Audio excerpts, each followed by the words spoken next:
네, 계속해서 데이빗 플랫이 쓴 레디컬이라는 책을 같이 보고 있습니다. 그래서 오늘은 제 4번째 장, 제 4장이 되겠습니다. 제 4장의 제목은 하나님의 원대한 목표. 하나님에게 목표가 있는데 그 하나님의 목표는 무엇일까? 우리가 다 같이 보게 되겠습니다. 그래서 하나님의 목표와 하나님의 목표를 세우시기 위해서 우리가 발견할 수 있는 것은 뭐냐면 첫 번째 창세기를 폈을 때 하나님께서는 하나님의 목적을 이루시기 위해서 먼저 하신 일은 천지를 창조하신 것입니다. 그래서 하나님께서 세상을 지으신 목적이 있을 것이다. 그 목적은 무엇인가? 그것을 우리가 또 보게 될 겁니다. 그리고 하나님께서 천지를 창조하실 때 요한복음에도 그렇게 나와 있지만 창세기 첫 장에서 언제 천지를 창조하셨다고 하냐면 태초에 천지를 창조하셨다고 말씀하셨습니다. 그래서 그 태초가 언제일지 우리는 잘 모르고 있습니다. 그래서 이전에 우리가 배웠을 때는 그게 5,000년 전이라고 그랬죠. 그래서 지구의 역사가 5,000년이라고 그랬죠. 그러니까 5,000년이 지금 생각하면 안 맞는 것 같은 거예요. 진짜 지구의 역사가 5,000년밖에 안 됐다고. 그럼 당근 할매하고 똑같다고요.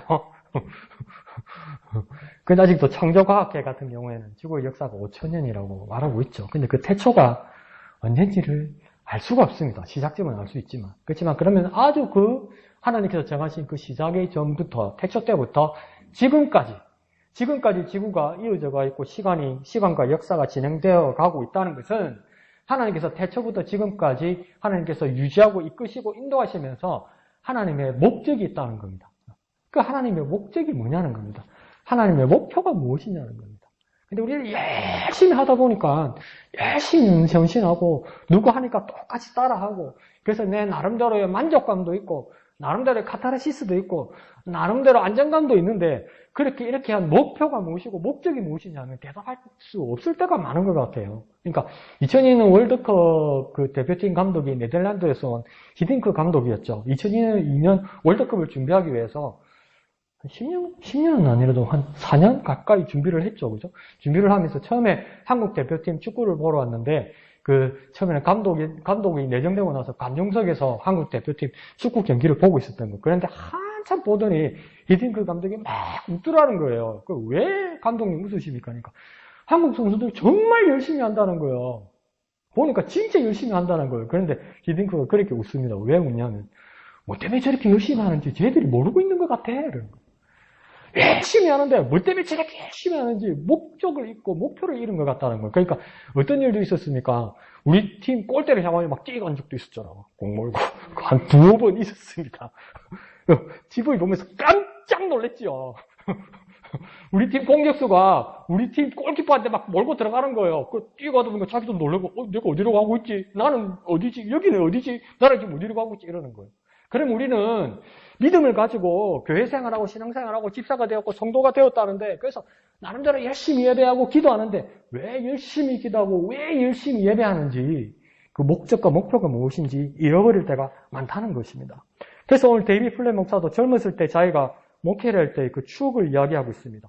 어느 교회에 하루 주일 예배 초청받아서 이제 그날 예배 강사로 설교자로 초청을 받은 날이 있었다고 합니다. 그래서 미리 금요일, 토요일 이제 그 지역으로 갔죠. 그러니까 그러면 이제 식사 초대도 받고 교회 이제 집사님들 어른들하고 목사님하고 이제 뭐 이 대화도 나누고 이러잖아요. 그래서 어느 댁에 가서 교회 지도들과 함께 모임을 가지면서 식사를 나누었다고 이야기합니다. 그래서 대화를 나누던 중에 이제 궁금하잖아요. 강사님이 오셨으니까. 그러니까 데이비드 목사님은 어디서 어떤 목회를 하고 있습니까? 그렇게 물어보더라는 겁니다. 그래서 데이비드 플랫 목사가 그때는 어디에 있었냐면 뉴올리언즈에 있었습니다. 6대 신학교 중에 하나가 뉴올리언즈 신학교예요. 근데 뉴올리언즈라는 지역이 참 빈민가입니다. 그 뉴올리언즈가 어디냐면 아메리카 개척 당시에 영국 계열 사람이 아니라 프랑스 계열 사람들이 그 지역에 많이 살고 있었고 프랑스와 흑인들 사이에 혼혈들 있죠, 혼혈. 그 사람들이 뉴올리언즈에 많이 살고 있어서 삶의 형편이 그렇게 좋지 않았어요. 근데 그 지역에서 홍등가에서 시작된 음악이 무엇이냐면 재즈입니다, 재즈. 그 재즈 음악이 뉴올리언즈에서, 그 다음 시카고에서, 그 다음 뉴욕으로 이렇게 넘어가거든요. 그러니까, 근데 그 뉴올리언즈의 재즈 그 바 같은 데가 아주 형편이 안 좋고, 또 빈곤, 조직폭력, 빈민가, 갖가지 중독, 이런 것에 힘겨운 씨름을 벌이고 있는 노숙자들, 그런 사람들이 많았던 곳입니다. 그래서 데이비드 목사가 학교를 다니면서 그곳에서 도시 목회를 하고 있었다는 것이죠. 그러니까 도시 목회든 해외 선교든 하나님이 가장 어렵고 까다로운 곳에서 그분의 백성들을 불러 모으고 계시는 것이 아닌가. 그렇게 이제 사람들에게 자기가 목회를, 도시 목회를, 빈민 선교를 하고 있다고 그렇게 설명을 했다는 겁니다. 그런데 그 말을 하고 있는데 보니까 교인들, 그 서재에 같이 식사를 나누고 있는 사람들, 다가를 나눠서 오고 있는 사람들하고 눈치를 보니까 그렇게 반응이 안 좋더라는 겁니다. 눈빛이 안 좋더라는 겁니다. 그 왜 그럴까요? 그게 참 우리에게 딜레마인데요. 아무리 복음주의적이고 아무리 신사적인 교회도 이 미국이나 이 북미 쪽에 있는 지역을 보면 이 국민들 구성원들이 인종이 다양하잖아요. 백인도 있고 흑인도 있고 아시아 사람도 있고 라틴 아메리카 사람들이 있고. 근데 그 교회에 다 같이 모여 있는 사람이 별로 없어요. 모여 있는 거 보면 백인들끼리 모여 있고, 모여 있으면 흑인들끼리 모여 있고, 모여 있으면 아시아 사람들끼리 모여 있고. 이상하게 그렇게 돼요. 그렇게 되다 보니까 한국 교회 안에, 단일민주 한국 교회 안에서도 참 슬픈 얘기지만 계층이 져요.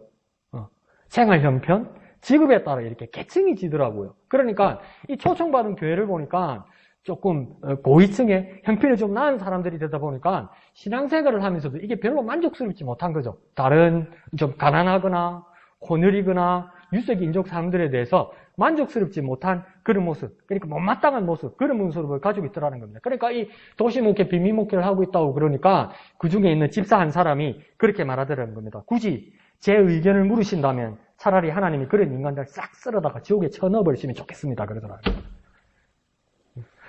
목사님 그거 해봤자 소용없습니다. 그거 잘해줘봤자 얻어먹으려고 오는 거고요. 하나님은 변화받았다고 하면서 나중에 돌아오면 또 다시 돌아가는 사람이고요. 그 밑빠진 독에 물 붓습니다. 하나님. 그러니까 그런 사람한테 투자하지 말고 그런 사람을 위한 목회나 선교하지 말고 하나님이 한번 와가지고 그냥 싹 쓸어가 버렸으면 좋겠습니다. 누가 그랬다고요? 집사가 그러더라는 겁니다. 싹 쓸어가 버린다고요?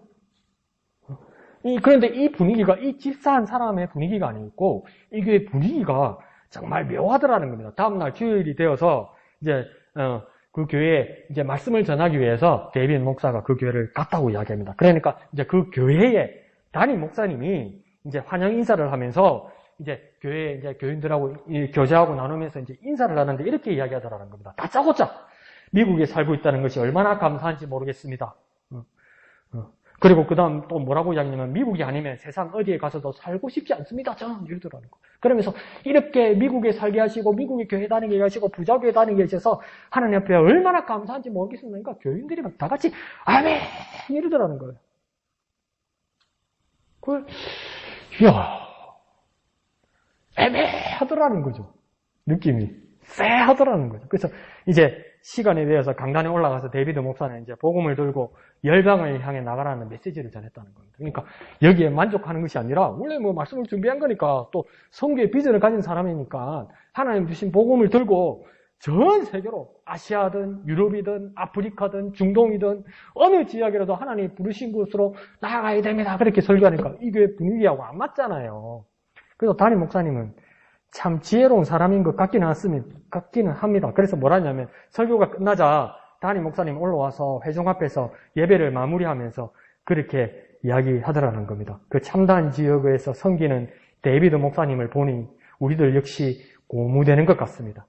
그리고 앞으로도 계속 후원금을 보내드리겠습니다. 그러면서 앞으로도 계속 데이비드 목사님의 선교를 위해서 후원금을 드리는 이유는 뭐냐면 참 전익 강령입니다. 뭐라고 그랬냐면 우리들까지 그런 곳에 갈 수는 없는 노릇이니까요. 더 액면가로 이야기하면 우리는 그런 데 가기 싫으니까요. 후원금이나 드리겠습니다. 이렇게 된 거죠. 그러면서 이 말이 끝이 아니었고 또 이런 말씀을 하더라는 겁니다. 이전 교회에서 목회할 때 일본에서 일하던 선교사님이 오셨던 기억이 납니다. 강구 시간에 제가 성도들에게 말했습니다.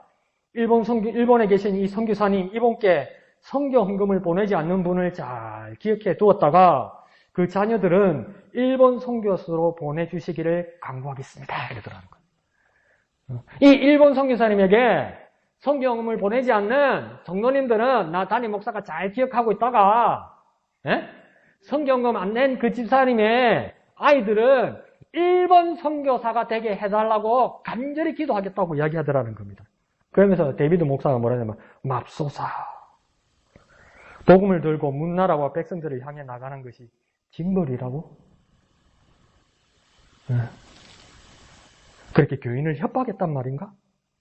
근데 담임 목사는 아주 자랑스럽게 말하더랍니다. 그랬더니 헌금이 많이 나와서 넉넉한 후원금에다가 노트북 컴퓨터까지 사드릴 수 있었습니다. 이거 무슨 뜻입니까? 공갈이 제대로 먹혀든 모양이었다.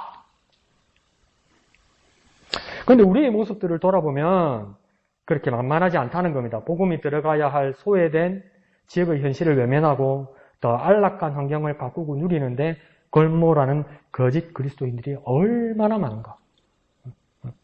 하나님, 내가 예수를 믿고 내가 교회 신앙생활을 하는 것은 하나님이 내 환경을 지켜주시고 나를 부유하게 하고 나를 안정하게 내 환경을 지켜주는 것이 목적이라 해서 내가 예수를 믿는 것은 아닌가. 얼마나 자주 자신이 갈 필요가 없는 조건이 열악한 나라에서 나 대신 사역하는 선교사들에게 즐거이 후원금을 내고 만족하고 있는가. 그런데 예수님은 뭐라고 말씀하셨냐면 우리더러 가라고 말씀하시는 겁니다. 창조주께서는 땅끝까지 복음을 전하게 하시려고 한 사람 한 사람을 지으셨다는 겁니다. 하나님 우리 한 사람 한 사람을 지으신 목적은 뭐냐면 복음 전하는 것이고 복음 전하는 곳에 사람이 있다면 사람 있는 어느 곳에도 가서 복음 전하라고 하신 것이지 내 환경을 지켜주시는 하나님을 위해서 신앙생활을 하는 것은 아니라는 겁니다. 그래서 후원금이나 던져주면서 그걸로 만족하는 것 그것도 아니라는 겁니다. 그래서 후원금이나 성경금을 안 내면 내 자녀들이 선교사가 되는 것을 저주라고 생각하는 것 그런 상황까지 간다는 것은 정말 슬픈 일이라는 겁니다. 그러면서 이런 질문을 합니다. 인간을 지으신 하나님의 원대한 목적이 무엇일까? 창조주 하나님이 인간을 지으신 목적이 무엇일까? 그런데 이렇게 한번 우리 스스로에게 반대로 한번 물어봅시다. 하나님은 뭐가 부족해서 사람을 지으셨을까?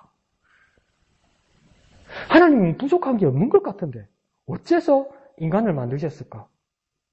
인간을 지으신 까닭만큼 하나님이 비교적 뚜렷하게 말씀해 주신 것이 그런 것은 없다고 말하고 있습니다. 그러니까 하나님 인간을 만드신 목적을 가장 분명하게 말하고 있다고 이야기합니다. 그러면서도 우리 한켠에 불안한 것은 뭐냐면 하나님은 부족한 게 없는데 하나님이 인간이 필요할까? 하나님 인간 없어도 되지 않는 거 아니에요? 하나님 사람 없어도 되지 않아요? 하나님 사람 없어도 되는데 우리가 살고 우리가 믿음을 가지고 우리가 신앙생활을 하다 보면 우리가 어떤 착각에 빠지게 되냐면 하나님은 나 없으면 안 돼 그렇게 생각하는 거예요. 근데 정신 차려야 돼요. 하나님은 나 없어도 되고요. 내가 하나님 없으면 안 돼요. 그걸 거꾸로 생각하면 안 돼요. 근데 신앙생활이 깊어질수록 그렇게 착각 가운데 빠진다는 것입니다. 그러면 하나님이 인간을 만드신 목적이 이중적인 목적, 두 가지 목적이 있다고 이야기합니다. 첫 번째 목적은 뭐냐면 하나님은 그분의 은혜를 만끽하고 누릴 수 있도록 인간을 지으셨다. 예, 우리가 잘 알고 있는 겁니다. 하나님이 인간을 만드신 목적은 뭐냐면 은혜 주시기 위해서 그 은혜를 인간이 누리게 하시기 위해서 인간을 지으셨다는 겁니다. 그래서 하나님이 인간을 지으실 때 어떻게 지으셨다고 창세기에는 말하고 있냐면 하나님이 형상대로 하나님의 모양을 따라 만들었다고 이야기해요. 이것도 쉽게 한번 우리 이야기해 볼까요? 하나님의 형상대로 하나님의 모양을 따라 만들었다는 것은 우리 사람은 어떻다는 겁니까? 하나님 닮았다 이야기입니다. 닮았다. 그러니까 내가 뭡니까? 하나님 닮았다. 그러면 하나님은 왜 사람을 만들 때, 하나님은 왜 나를 지으실 때 하나님 닮은 모습으로 지으셨을까요? 하나님과 친밀한 관계를 가지고 누울 것을 하나님께서는 계획하셨다는 겁니다. 하나님 스스로 우리 사람을 만들 때 하나님 닮은 모습으로 만드셔서 하나님과의 친밀한 관계를 가지고 우리가 그 복을 누릴 수 있도록 그 은혜를 누릴 수 있도록 우리를 지으셨다는 겁니다. 이건 하나님의 의도지 하나님이 부족해서 그런 건 아니라는 거예요. 그래서 이걸 뭐라고 부릅니까? 우리가 복받았다고 이야기하는 거예요. 우리가 만든 게 아니잖아요. 니 진짜 복받았다 이러잖아요. 니 복받았다는 말은 뭡니까? 니가 만들어서 잘했다. 니가 성취했다. 니가 일구었다가 아니라 쉽게 말합시다. 니 땡 잡았다 이거예요. 니 공로가 아닌데 세상적으로 니 참 운 좋다 이 말이에요. 그걸 뭡니까? 우리는 복이라고 말하는 겁니다. 복 받았다고 이야기하는 겁니다. 하나님이 우리 사람을 만들 때 하나님 닮게 만드셔서 하나님과 교제하게 하시고 하나님 가진 것을 우리에게 주셔서 복 받게 하고 그 은혜를 누리게 하시는 것. 그것이 하나님이 우리를 인간을 지으신 첫 번째 목적입니다. 그리고 두 번째는 뭐냐면 복을 주시고 나서 그 다음 하나님께서 뭐라고 말했냐면 생육하고 번성하고 땅에 충만하고 땅을 정복하라고 이야기해요. 그리고 끝에 뭐라고 합니까? 땅을 다스리라고 이야기해요. 이게 창세기 1장 28절에 나오는 거죠. 다시 한번 정리해드려 볼까요? 생육하고 번성하고 충만하고 땅을 정복하고 그것을 다스리라고 이야기해요. 근데 이것도요, 한번 잘 생각해 봅시다. 이거 누구에게 말씀하신 것입니까? 하나님이 우리 사람에게 말씀하신 거예요. 근데 이걸 어떻게 우리가 생각하냐면, 먼저 권리라고 생각하는 거예요, 자꾸. 이걸 하나님 앞에 부여받은 내 권리라고 생각하는 거예요. 근데 다시 한번 생각해 봅시다. 하나님께로부터 부여받은 권리라고 말하기 전에 이거 뭡니까? 하나님의 명령입니다. 이게 내가 권리라서 내 마음대로 개발하고 정복할 수 있다는 말이기 이전에 무엇입니까? 하나님께서 우리에게 주신 사명이고 명령이라는 겁니다. 그러면 하나님께서 왜 이것을 사명으로, 명령으로 주셨을까요? 네 혼자 거룩한 은혜를 만끽할 것이 아니라 그 영광을 땅끝까지 증가하라는 뜻이에요, 이게. 이거 네한테 줬으니까 네 마음대로 해라. 이런 권리를 주셨다고 말하기 전에 이것을 하나님의 명령으로 받아들인다면 은혜를 네 혼자 누리는 것이 아니라 은혜 받은 네가 땅끝까지 가서 정복하고 다스리면서 내 하나님의 영광을 전파하라 이 말이에요. 근데 이걸 왜곡하기 시작하면 뭡니까? 더 쉽게 말해볼까요? 내 마음대로라고 생각하는 거예요. 내 마음대로. 근데 이거 뭡니까? 걸리기 전에 무엇입니까? 하나님의 명령입니다. 우리가 하나님의 명령을 받았다면 우리가 해야 할 사명이 있다는 거예요. 그렇게 한번 생각하면 좋겠습니다. 그러면 하나님이 인간을 만드신 두 가지 목적, 더 간단하게 한번 정리해 드려볼게요. 은혜를 누리고 영광을 전파하는 겁니다. 영광을 돌리는 겁니다. 은혜를 누리고 영광을 돌리는 겁니다. 뭐라고요? 은혜를 누리고 영광을 돌리는 겁니다. 은혜를 누리고 영광을 돌려드리는 거예요. 그러니까 나는 왜 지어졌냐? 나는 왜 세상에 나왔느냐? 뭡니까? 하나님이 주신 은혜를 누리고 그 하나님의 영광을 돌려드리는 겁니다. 이 두 가지가 같이 가야 되는 것이죠. 그래서 창세기 12장에서도 하나님이 아브라함에게 부르실 때 아브라함에게 이렇게 말합니다. 내가 너로, 창세기 12장 2절에서 3절까지요. 내가 너로 큰 민족을 이루고 네게 복을 주어 네 이름을 창대하게 하려니 너는 복이 될지라 이렇게 말씀하셨어요. 그러니까 아브라함 너 하나에서 어떻게까지 된다고 이야기합니까? 창대하게 해서 복이 된다는 거예요. 너 한 사람을 통해서, 너 한 사람으로 끝나는 것이 아니라 창대해서 복이 된다고 나중에 이야기 들어보면 복의 근원이 된다고, 그 다음 또 다른 해석을 보면 복의 통로가 된다고 이야기하잖아요. 그러면 아브라함 혼자 누리는 것이 아니라 아브라함이 하나님으로 받은 은혜, 그 축복을 보니까 모든 사람들이 누릴 수 있도록 그러니까 세상 말로 시조가 된다는 것이죠. 그죠? 그 시조에서 모든 사람들, 모든 자손들, 모든 사람들에게 누리게 한다는 것이죠. 그럼 하나님의 아브라함을 향한 목적은 무엇입니까? 하나님의 거룩한 백성들을 조성하는 거예요. 아브라함 혼자 누리는 것이 아니라 아브라함을 통해서 거룩한 백성들을 조성하는 거예요. 거룩한 백성들을 조성한다는 말을 고상하게 말이지만 더 쉽게 말하면 뭡니까? 아브라함을 통해서 하나님의 영광을 모든 사람들이 볼 수 있도록, 모든 사람들이 하나님의 영광을 돌릴 수 있도록 만들어라 이 말입니다. 이게. 나 혼자가 아니죠. 그러니까 정말 안타까운 게 이거죠. 그 시오니즘을 가진 이스라엘 사람들, 이스라엘 백성들, 자기들이 뭡니까? 제사장, 자기들이 뭡니까? 선민이라고 이야기하잖아요. 자기들이 선택받은 민족이라고 이야기하잖아요. 근데 그걸 가지고 오늘날 그 근본주의 교회에서, 특히 한국 교회에서 뭐라고 합니까? 우리가, 대한민국 교회가 제2의 이스라엘이라고 이야기해요. 기분 좋죠? 근데 아무 근거 없는 소리죠. 그래서 또 물어봅니다. 뭐 때문에 대한민국 교회가 제2의 이스라엘이냐? 봐라, 똑같아. 솔로몬 이후에 르호보암 시대에 여로보암, 르호보암 남북으로 안 갈라지나? 대한민국도 6.25로 남북이 안 갈라지나? 자꾸 막. 그러고 단 족속이 여기까지 북쪽으로 북동으로 내려가서 된 게 단 자손이 대한민국 사람이란 말이에요. 그래서 당구 나이가 사건은 난리굿입니다. 그래서 만약에 한국 교회가 선택받은 교회, 선택받은 민족이라고 칩시다. 근데 하나님께서 이스라엘 민족을 나중에 뭐라고 하나님께서 말하냐면 모세를 통하여 너희 이스라엘이 뭡니까? 제사장 나라가 된다고 이야기해요. 제사장 나라. 그러니까 레위 족속뿐만 아니라 제사장 나라가 된다면 이스라엘이 제사장 나라가 된다는 말은 무슨 뜻입니까? 제사장은 어디 사이에 있는 겁니까? 하나님과 백성들 사이에서 중개하는 자 아니에요. 중보하는 자 아니에요. 하나님의 뜻을 백성들에게 전하고 백성들의 소원하는 바, 백성들의 소원을 하나님께 올려드리는 중간에 있는 자 아니에요. 이래야 되는 자 아니에요. 그러면 이스라엘이 누리기 이전에 온 열방과 세계를 위해서 하나님을 위해서 또 백성들을 위해서 일해야 되는 자리잖아요. 그걸 관가하고 있는 거예요. 우리가 진짜 제2의 이스라엘이라고 칩시다. 아무 근거 없지만 그런 자부심을 한번 만들어 봅시다. 그럼 뭐 해야 됩니까? 하나님의 영광을 증거하기 위해서 일해야 되는데 이걸 뺏어서 내가 누리려고 든다고요. 그건 뭐 때문에 그랬습니까? 하나님의 영광을 돌리지 않는 모습 때문에 그렇다고 이야기하는 겁니다. 하나님은 아브라함에게 풍성한 복을 주셨지만 어느 한 개인을 위한 선물이 아니었다고 이야기합니다. 그로 하여금 세상 모든 민족들에게 주의 축복이 전해지는 통로가 되게 하신 겁니다. 통로는요, 창고가 아니잖아요. 까먹지 맙시다.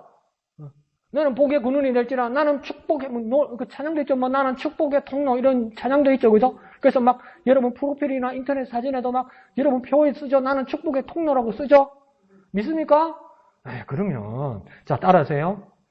통로는 창고가 아니다. 통로는 곳간이 아니다. 그냥 지나가는 자리다. 지나가는 자리예요.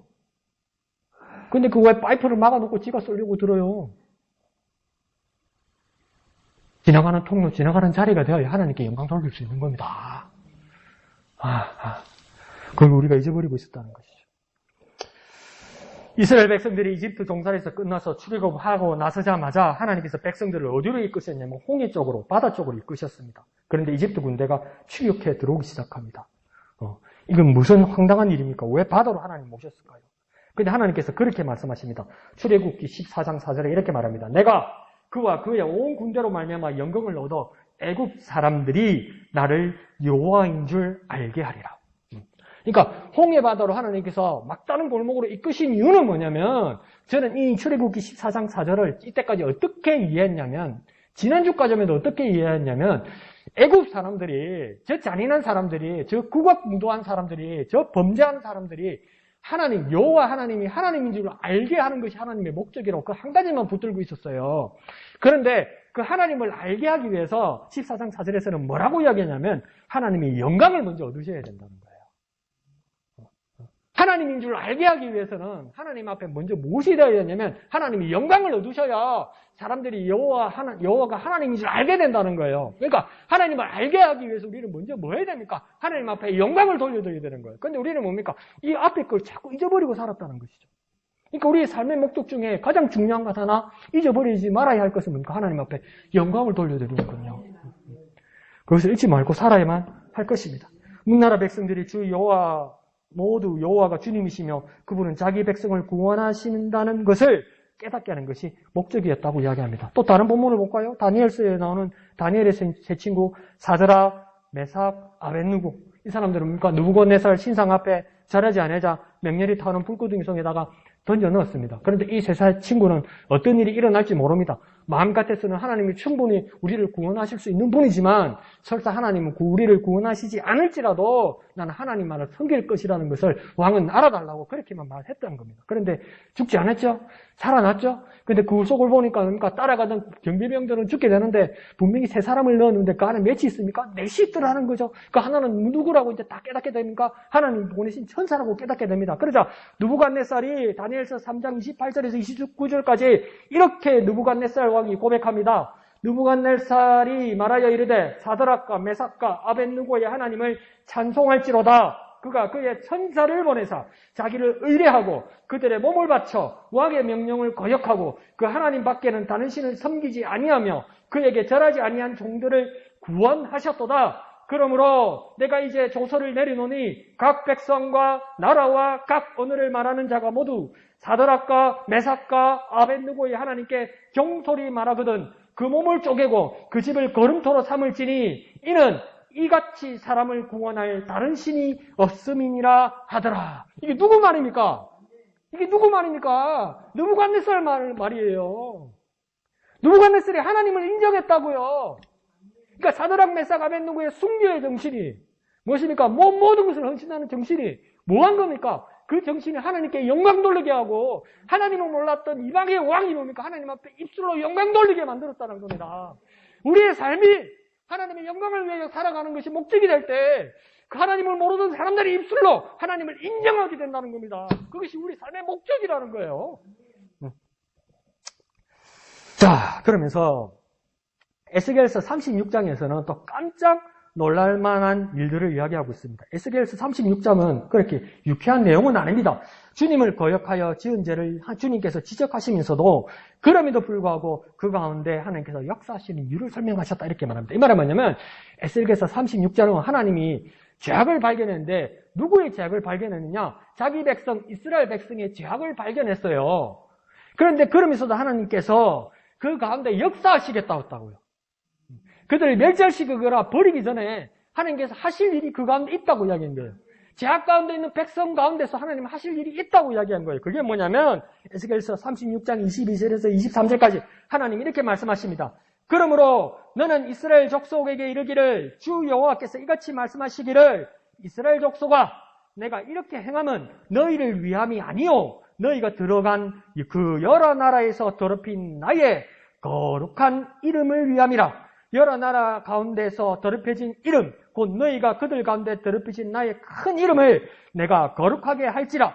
내가 그들의 눈앞에서 너희로 말미암아 나의 거룩함을 나타내리니 내가 여호와인 줄 여러 나라 사람이 알리라. 아멘. 이 말은 무엇입니까? 아무리 너희가 죄악 가운데 있고 너희들이 스스로 내 이름을 더럽히고 너희가 범죄한 가운데 있어도 내가 이렇게 일하는 이유는 뭐냐? 너희를 위하기 전에 뭐라고 해야 합니까? 나 여호와의 이름을 위한 것이라고 이야기하는 거예요. 우리 죄악 가운데서도 하나님 역사하십니다. 그런데 우리는 뭐라고 해야 됩니까? 하나님이 나를 사랑하셔서 그래도 사랑하셔서 꼭 틀린 말은 아닌데 더 중요한 말은 뭡니까? 하나님 자기 이름을 위해서 역사하신다는 거예요. 우리의 삶의 목적입니까? 하나님이 나를 사랑하시는 게 맞는데 그보다도 우리가 더 앞에 두어야 될 것은 뭡니까? 하나님의 거룩하신 이름을 위해서 살아야 되는 거예요.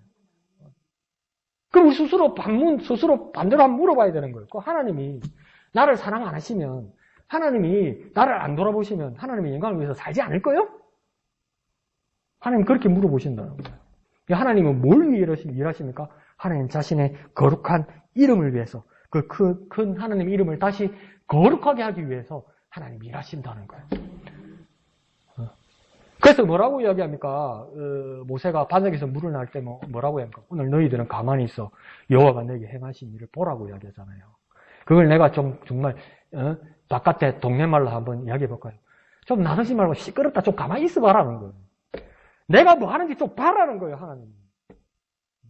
너희들이 훈수 두고 너희들이 어떻게 해야 되겠다고 계획하고 너희가 하나님 앞에 이 길을 만들어 놓고 이를 오라고 말하기 전에 너희가 무엇을 계획하고 너희가 꼼수를 부리기 전에 나 여호와가 어떻게 하는지 좀 보라는 거예요. 가만히 좀 있으라는 거예요. 가만히 좀. 방정 들지 말고 너희 계획을 만들지 말고 나 여호와가 하는 일을 오늘 보라고 이야기하는 거예요. 그럼 우리도 우리 삶의 기대가 어디에 가 있어야 됩니까? 살아계신 하나님이 어떻게 역사하시는지 살아계신 하나님이 자기 이름을 어떻게 드러내는지 기대하는 것만 해도 가만히 있어서 좀 방정 떨지 말고 기대하는 것만 해도 하나님의 영광을 위해서 사는 겁니다. 그런데 그게 좀 알면 그게 잘 안 돼. 뭐라도 좀 해. 뭐라도 좀 건드려서 망쳐라. 그게 우리의 모습이라는 겁니다. 안타깝죠? 바울, 베드로, 야고보, 요한 같은 사도들도 교회에 보내는 편지에서 하나님의 영광을 온 세계 뭇백성들에게 드러내기 위해 박해와 고통을 헤쳐나가야 한다는 것을 강조하는 내용들이 가득합니다. 그들 중에서도 요한계시록 7장 9절에서 10절의 말씀은 이렇게 말하고 있습니다. 이 일 후에 내가 보니 각 나라와 족속과 백성과 방언에서 아무도 능히 셀 수 없는 큰 무리가 나와 흰옷을 입고 손에 종려가지를 들고 보좌 앞과 어린 양 앞에 서서 큰 소리로 외쳐 이르되 구원하심이 보좌에 앉으신 우리 하나님과 어린 양께 있도다. 이렇게 영광 돌리더라는 겁니다. 능히 셀 수 없는 모든 족속과 온 사람들이 나타났어. 근데 계시록 7장 하면 우리는 보통 신천지에서 뭐 가르칩니까? 계시록 7장 나왔으니까 14만 4천. 근데 14만 4천 뒤에 뭡니까? 각 나라와 족속과 백성과 방언에서 능히 셀 수 없는 큰 물이 있다는 거예요. 14만 4천 외에 능히 셀 수 없는 큰 물이. 그러니까 잠 안 오면 별 세봐라 하잖아. 별 하나, 별 둘, 별 셋, 별 넷. 헷갈리다 자꾸 맨날 세다가 보니까 너무 많아서 뭐 세거다 이러는 거잖아요. 너무 14만 4천 외에 너무나 큰 물이 와서 하나같이 하는 게 뭡니까? 구원하심이 하나님과 어린 양께 있도다 영광 돌리더라는 겁니다. 우리의 삶에 보니까 하나님 앞에 영광 돌리는 거예요. 나 구원받았다. 그게 불안하지요. 우리가 나이 먹을수록 세파에 시달릴수록 불안하지요. 내가 이렇게 교회 다녀가지고 이렇게 기도해가지고 이렇게 믿음이 돼가지고 내가 천국 갈란가? 그게 불안하죠. 그래서 뭡니까? 왜 교회 다니냐? 왜 예수 믿느냐고 참 입으로는 못 꺼내지만 뭐랍니까? 니만 알아라. 예수 믿고 천당 갈라고 틀린 말은 아닌데. 불안하니까. 나름 정직하다. 불안하니까. 근데 그보다 더 중요한 건 뭐라고 이야기합니까? 나 구원받은 건가를 확인하는 것보다 더 중요한 것이 뭐라고 이야기합니까? 구원하심이 나에게 있는 것이 아니라 하나님과 어린 양께 있도다. 그렇게 영광 돌릴 수 있어야 합니다. 하나님의 목적은 단 하나입니다. 거룩한 백성을 축복하셔서 모든 민족들이 그분의 구원을 보이고 하나님 앞에 영광 돌리는 일입니다. 그래서 요즘 그리스도인들, 저를 포함한 많은 그리스도인들의 문제를 오늘 책은 지적하고 있습니다. 뭐라고 이야기하냐면 많은 그리스도인들이 하나님의 은혜와 그분의 영광을 분리시켜서 생각하는 교회의 문화 속에 살고 있다. 이 말입니까? 하나님의 은혜와 하나님의 영광을 분리해서 생각한다는 거예요. 하나님의 은혜 따로, 하나님의 영광 돌리는 것 따로. 그러니까 더 쉽게 말하면 내가 하나님의 은혜를 받고 하나님의 은혜를 누리는 데는 간절한데 하나님의 영광은 좀 나중에, 하나님 앞에 영광 돌리는 건 나중에 이렇게 생각하는 경우가 많다는 겁니다. 그래서 너나 없이 은총을 누리는 것에 마음이 끌려 있다는 겁니다. 은혜를 찬양하는 데 바빠서 그분이 선물을 주신 목적은 잊어버린다는 겁니다. 그래서 그러면 하나님의 영광 돌리는 것을 잃어버리면 뭡니까? 하나님의 마음을 잃어버리는 겁니다. 하나님의 마음을 무시하게 되는 겁니다. 이게 어떤 기독교로 빠지게 된다고 이야기하냐면 자기중심적인 기독교가 된다는 겁니다. 자기중심적인 기독교. 그래서 그리스도인들에게 저도 포함해서 기독교인들에게 그리스도교회, 예수교회, 복음의 메시지를 한번 말해보라면 우리 다 10중 8구 뭐라고 이야기합니까? 하나님은 나를 사랑하신다. 틀린 말이 아닌 것 같아요. 그 조금 더 이야기해달라고 뭐라고 이야기합니까? 기껏해야 하나님은 독생자 예수 그리스도를 보내서 대신 돌아가게 하실 만큼 나를 사랑하신다. 그것도 틀린 말이 아닌 것 같아요. 하나님은 나를 사랑하신다고 가르치면 그런데 오늘 저자는 강력하게 뭐라고 얘기하냐면 이것은 성경이 말하는 기독교의 핵심은 아니다 이렇게 말하는 거예요. 핵심 맞는데? 우리 이때까지 이렇게 생각하는데? 근데 뭐 때문에 이렇게 지적하냐면 하나님은 나를 사랑하신다는 그 목적과 나가 하나님을 향한 하나님의 목표가 내가 아니라는 겁니다. 내가 아니라고? 하나님의 목표가 내가 아니라고?